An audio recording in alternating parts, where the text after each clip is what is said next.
Yeah, business is warfare. It is.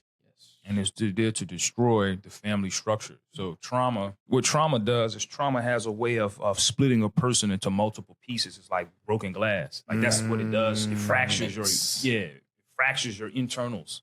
So you might have one side of you over here, this other side over there, this other piece over here, and you're all over the place. But it's designed, like trauma is a spiritual weapon that's designed for. That's why when you get trauma, it stunts you or stops you at whatever degree of growth and development you was at when you got it. It stops you right there. I recognize that about trauma. Like it has the ability to freeze your thinking. If you got traumatized at 5, it has frozen a part of you at 5. Even though you might be 30, 40, it's a part of you that's still 5 because it's a spiritual weapon. It's a psychic attack. This shit is designed. Yeah. It's an invisible weapon. And is so you have to look at it. It's a silent weapon for a quiet war. Silent weapons for quiet wars is a read that if you're watching this podcast, you need to Google and read that. Read it by yourself, but also try to get a group of people that you can read it with as well to speak about it. Very, very powerful. Because trauma is a form of warfare. Because when you have trauma, now people, they're operating unconscious. And when you can get people to operate unconscious, it appears from the outside looking in that they're inflicting this trauma upon themselves. But that's not really what's going on. The trauma was inflicted artificially by something outside and put inside. But it gives the appearance as if it's them. Yeah. It's the art of deception. They're the Walking Dead. Yeah. And a lot of the problems that we deal with, we have to look at them from these physical perspectives, but we have to definitely look at them from a metaphysical standpoint to understand the solutions of them.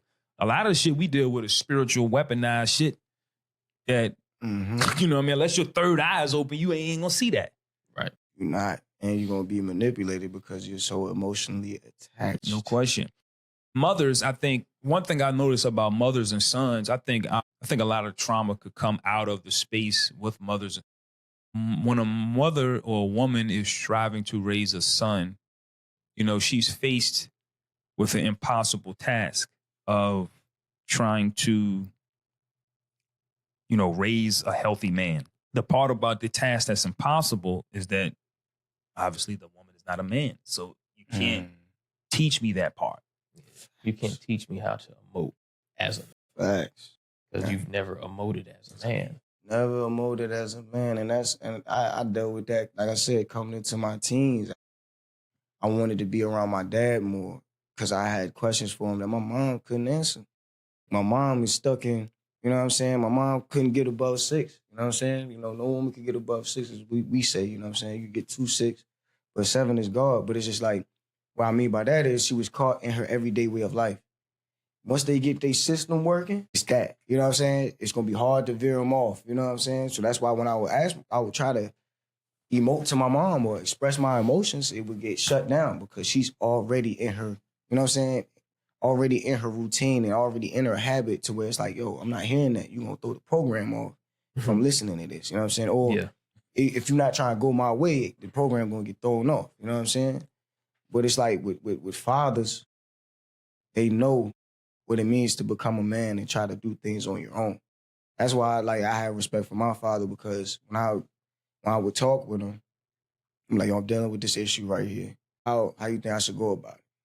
And the first thing he will always say, now, I'm just giving you my solution. It's on you to choose if you want to take this route or not. He's like, I'm not imposing this on you. Of course, I want you to do what I say, but you becoming your own man now. You got choices and decisions to make. You got responsibility. So this is on you. How I would go about this is this, and you break it down.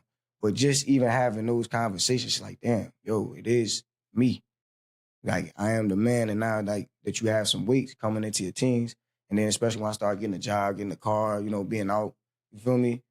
You know, experiencing different women, like, only a man could understand. You feel what I'm saying?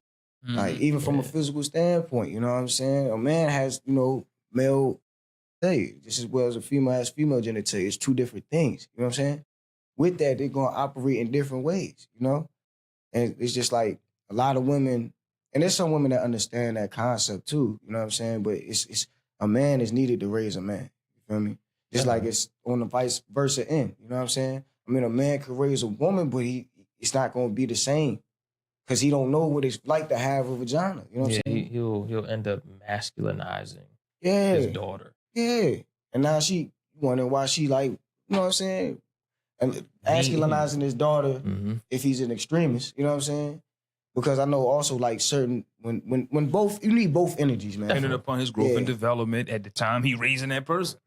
If she ain't got it, she ain't gonna have it. You know what I'm saying? I think it's easier. I need to make sure I'm being politically